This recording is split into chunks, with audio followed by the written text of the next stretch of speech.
ఈ క్షేత్ర చరిత్ర ప్రకారం శివపార్వతుల కళ్యాణం చూడటానికి సకల దేవతలు, మహర్షులు, కిన్నెర గంధర్వ లోకాల నుండి అందరూ కైలాసానికి విచ్చేస్తున్నారు.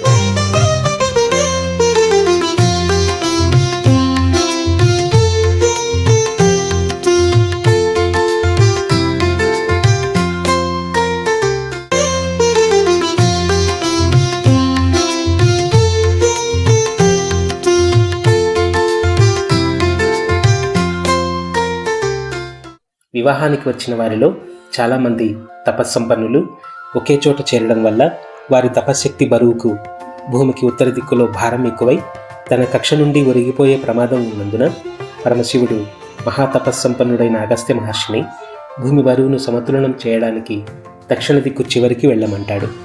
అప్పుడు అగస్త్య మహర్షి దక్షిణ దిక్కుకు వెళ్లే మార్గమధ్యంలో ఈ కొండపైన తన తపశ్శక్తితో స్వయంభూలింగాన్ని ఉద్భవింపచేసి ఇక్కడ ప్రతిష్ఠించి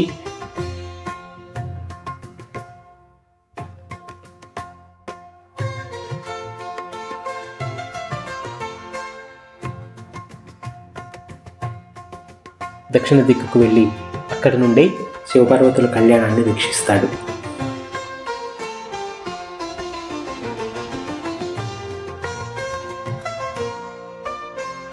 తరువాత సామాన్య శకం 920వ సంవత్సరంలో పరాంతక చోళ చక్రవర్తి ఈ ఆలయాన్ని కట్టించాడు. ఆ తరువాత 1126, 1320వ సంవత్సరాలలో ఆలయ విస్తరణ జరిగింది. ఈ విశేషాలు ఇక్కడి శాసనంలో ఉన్నాయి. అగస్త్య మహర్షి స్వయంభూలింగాన్ని ప్రతిష్ఠించిన ప్రదేశమే ఈ అగస్తేశ్వర కొండ. ఎలా వెళ్ళాలంటే ఆంధ్రప్రదేశ్ చిత్తూరు జిల్లా పొంగనూరు నుండి బైపాస్ రోడ్డులో ఈ న్యూ టౌన్ దగ్గర లెఫ్ట్ తీసుకొని రాయలపేట రోడ్డులో 5 కిలోమీటర్లు వెళ్ళి తిరుమణిపల్లి అనే ఊరు దాటగానే ఇక్కడ రైట్ తీసుకొని 10 కిలోమీటర్లు వెళ్తే ఈ గుడిని చేరుకోవచ్చు.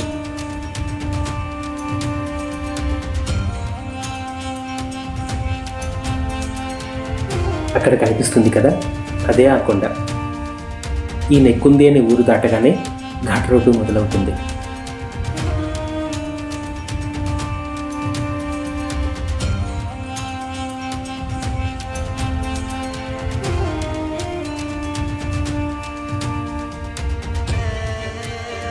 వర్షాకాలంలో అయితే కొండకి ఇరువైపులా పరిసరాలు చాలా అందంగా కనిపిస్తాయి. ఇక్కడికి రావడానికి ఇంకో దారి ఉంది. చౌడేపల్లి అనే ఊరి నుండి కూడా రావచ్చు. ఇందాక మనం ఒక చోట రైట్ తీసుకున్నాం కదా, చౌడేపల్లి నుండి వస్తే అక్కడ లెఫ్ట్ తీసుకోవాలి. ఈ కొండపైకి రోడ్డు కూడా 4 ఏళ్ల క్రితమే వేశారు. అంతకుముందు నడకదారిలోని కొండపైకి వెళ్ళేవాళ్ళు. కొండపైకి వచ్చేసాం.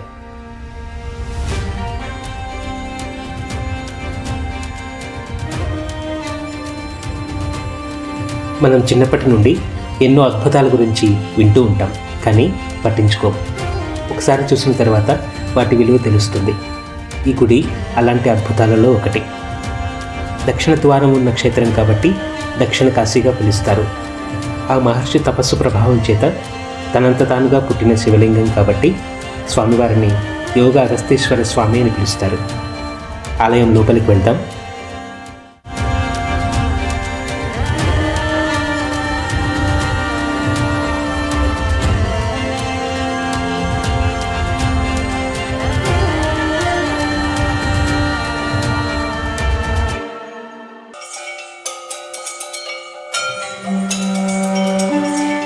పవిత్రమైన శాలిగ్రామ శిలతో మలిచిన పార్వతీ అమ్మవారు ఇక్కడ ప్రత్యేక ఆకర్షణతో పూజలు అందుకుంటారు.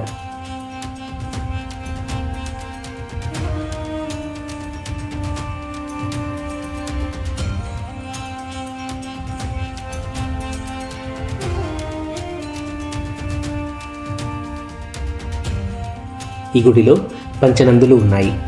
సుబ్రహ్మణ్య స్వామి, విఘ్నేశ్వరుడు కూడా కొలువై ఉన్నారు. కోరిన వరాలు ప్రసాదించే కొండ కాబట్టి వరాల కొండ అని కూడా ఈ క్షేత్రాన్ని పిలుస్తారు.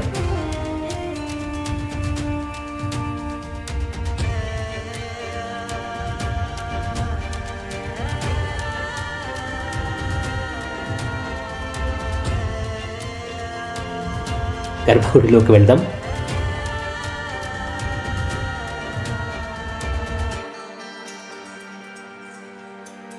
ఎన్ని యుగాల నుండి పరమశివుడు ఇక్కడ కొలువై ఉన్నాడో.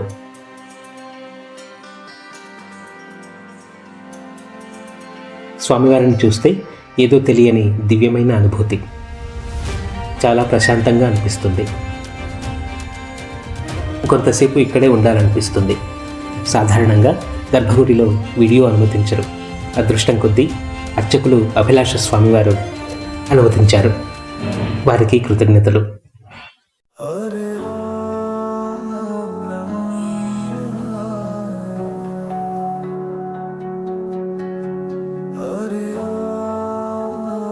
ప్రతి సోమవారం స్వామివారికి అభిషేకం చేసి వచ్చిన వారికి అన్న సంతర్పణ చేస్తారు. ప్రతిరోజు గుడి ఉదయం 7:30 గంటల నుండి 12 గంటల వరకు తెరిచి ఉంటుంది. సోమవారం మాత్రం ఉదయంతో పాటు సాయంత్రం 4 గంటల నుండి 7:30 గంటల వరకు దర్శన వేళలు ఉంటాయి.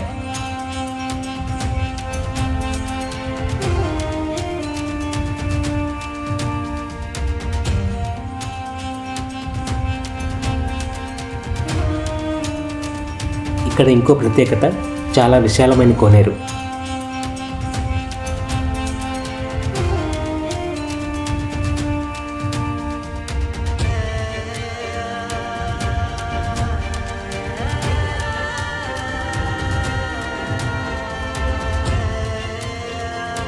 ఎండకి వానకి ఏ విధమైన ఇబ్బంది లేకుండా కనీసం 10,000 మంది ఇక్కడ సేద తీరవచ్చు. నీళ్లు చాలా స్వచ్ఛంగా ఉన్నాయి.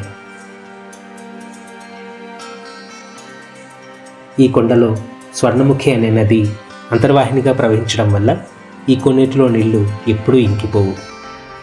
ఇంత పెద్ద కోనేరు కట్టించారంటే ఆనాటి ఈ గుడి వైభవం ఎంత గొప్పగా ఉండేదో మనం ఊహించుకోవచ్చు.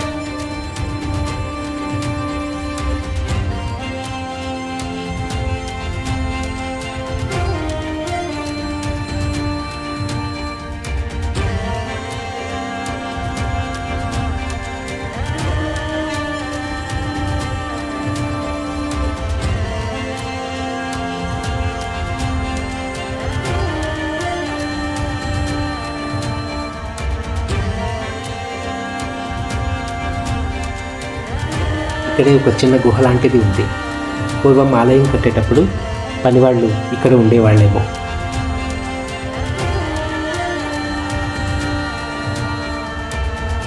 ప్రతి సంవత్సరం మహాశివరాత్రికి బ్రహ్మోత్సవాలు మరో ప్రత్యేకత. ఆ బ్రహ్మోత్సవాలలో భాగంగా జరిగే రథోత్సవానికి లక్షలాదిగా భక్తులు తరలివస్తారు. స్వామివారి రథోత్సవంలో అందరూ ఎంతో ఉత్సాహంగా పాల్గొంటారు. ఆ ఉత్సవాలు జరిగే అన్ని రోజులు అన్నదానం చేస్తారు. శివరాత్రి నుండి 4వ రోజు జరిగే తిరునాళ్ళకి కూడా విశేషంగా భక్తులు వస్తారు. వచ్చేవారితో ఆలయం నిండిపోతుంది. ఈ ఉత్సవాలు జరిగేటప్పుడు ప్రత్యేకంగా పొంగనూరు నుండి ఈ గుడికి బస్సులు నడుపుతారు.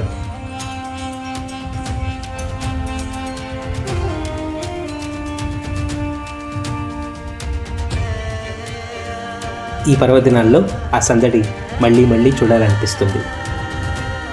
ఇది పద్మమహల్, గౌని మండపం అని కూడా అంటారు. ఇక్కడ నుండి ఆలయం ఎంతో అందంగా కనిపిస్తుంది. ఇక్కడ కళ్యాణ మండపం కూడా నిర్మించారు. ఈ సంవత్సరం ఉత్సవాలకు మీరు వెళ్ళలేకపోయినట్లయితే వచ్చే శివరాత్రికైనా తప్పకుండా వెళ్ళడానికి ప్రయత్నించండి. ఈ గుడి గూగుల్ మ్యాప్ లొకేషన్ డిస్క్రిప్షన్లో ఇస్తున్నాను, ఒకసారి చూడండి. మరొక వీడియోలో మళ్ళీ కలుద్దాం. నమస్తే.